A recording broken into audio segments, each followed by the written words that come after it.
Brand lore is like this concept of, Nude Project is the brand that I've been studying the most on this because They crush it. they have lore in the sense that they did a Playboy collab.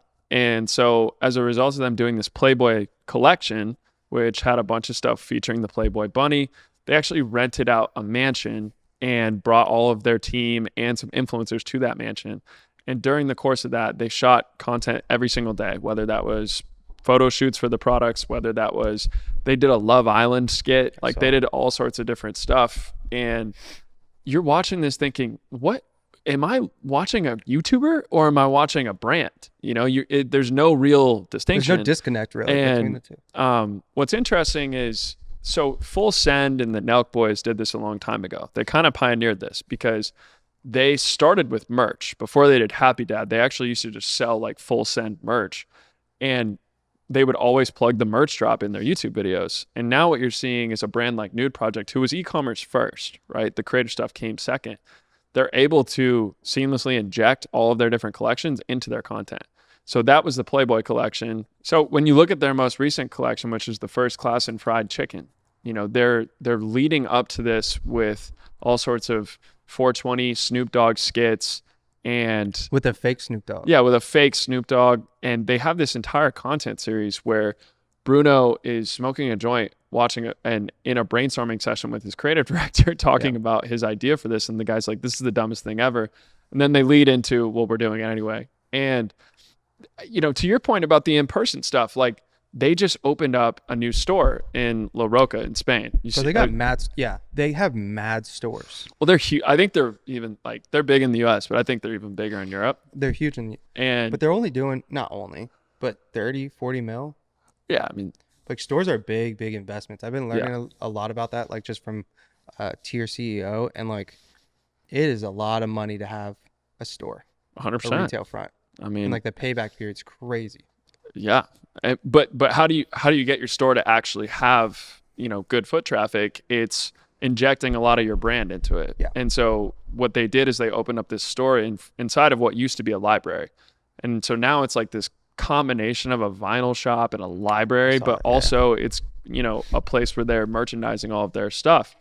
And so that is like, by creating a destination as your store, that's an extension of your brand in reality. Yes. And that's a way you can actually build brand lore, is like, oh, and that, like, that's, think about it on a timeline of your brand, right? Like every single thing that you're doing should be a little event that happens on the timeline of your growth. So for Nude, it's like we opened up the La Roca store, which was the first reformed library, fashion house and whatever. So like it's just about kind of doing stuff out of the ordinary for the plot.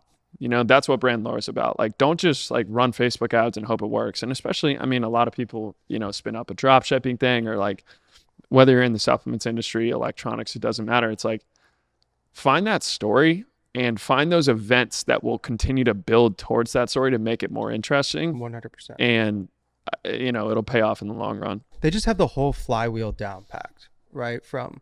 But it starts with having that left brain, right brain CEO. For sure. Like, he is someone who understands the value of this stuff. And so it gives it the space to breathe. I couldn't agree more. Because otherwise, another CEO would be like, why do we have a YouTube channel? Yeah. Like, what are we doing with this? And brand that did this really well back in the day was Chubby's. So they got bought, obviously. And so in the process of getting bought, what does a private equity firm do to a brand is they start stripping everything. They try and strip every cost to make sure every dollar has incremental value. And so that inevitably destroys brand marketing, because brand marketing doesn't have a payoff for 6 to 12 months. You're not lowering your customer acquisition costs through brand marketing initiatives in 3 months. Yeah. Like, it's something that you saw a podcast with the Nude Project guys a year ago. Yeah. You didn't buy from them until, this year.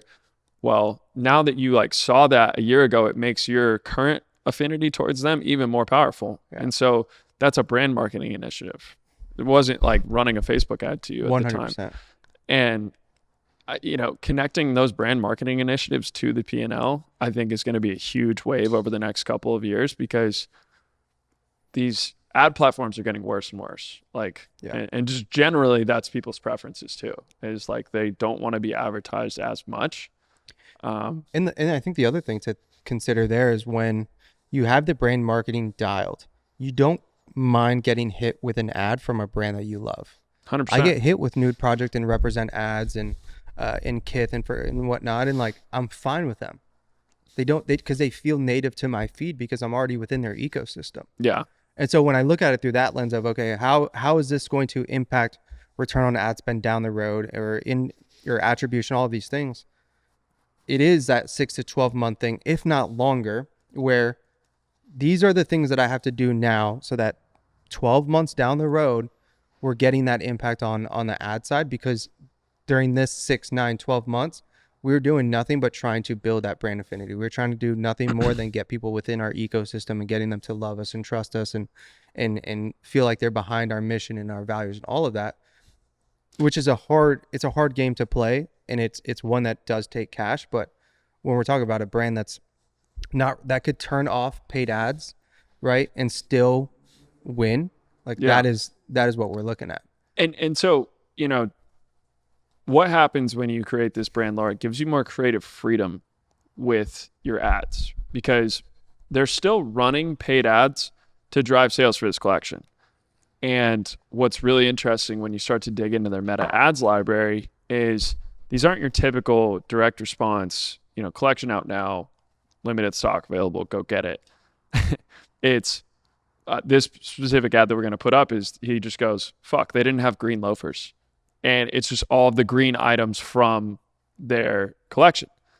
You could not do that if you haven't already built the relationship with people to expect the tone that your brand is going to communicate in. Yeah. But because they've done that, they can cuss in an ad, and someone like you or me sees that and it's kind of like, yeah, that's funny. 100%. Like, it's just the way it comes off. Like they've built that trust, they've built that credibility.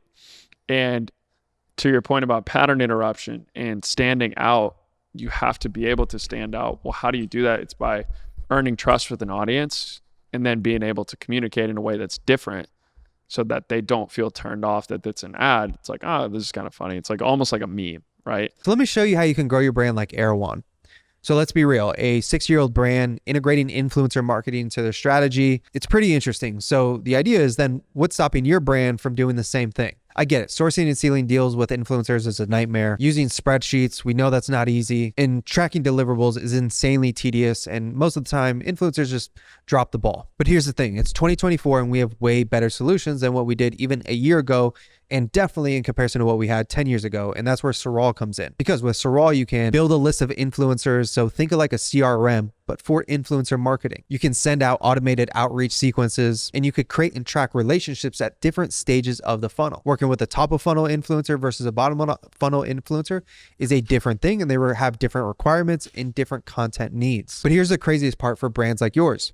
And that's that brands that are working with Sorrel are averaging a 5x ROAS, which is nearly double what most brands are seeing on Facebook right now. So here's the thing. If you want to take it for a spin, we got you a free trial via Sweat Equity. And all you got to do is click the link that I put in my bio. You'll also see the link right here. And trust me when I say it's the only tool you really need to build out a good and robust influencer marketing program. So check it out. Let me know how you like it and try it for free. One thing I didn't touch on in my doc or like as I was prepping for this episode was, and I regret like not doing this, but something that I do think is imperative for creating that, again, like that cult like customer, is having a sense of like a personality. The brand has to have a sense of a specific personality that people latch onto and people get used to, similar to what you just said or what I was talking about with Jocko. Like Jocko has, and the brand has a specific personality, very serious, very disciplined, just does what they have to do. Something goes bad, they're just like good, you know. Whereas Bruno and Nude Project is very much how would you describe their personality? Like they're having fun with life.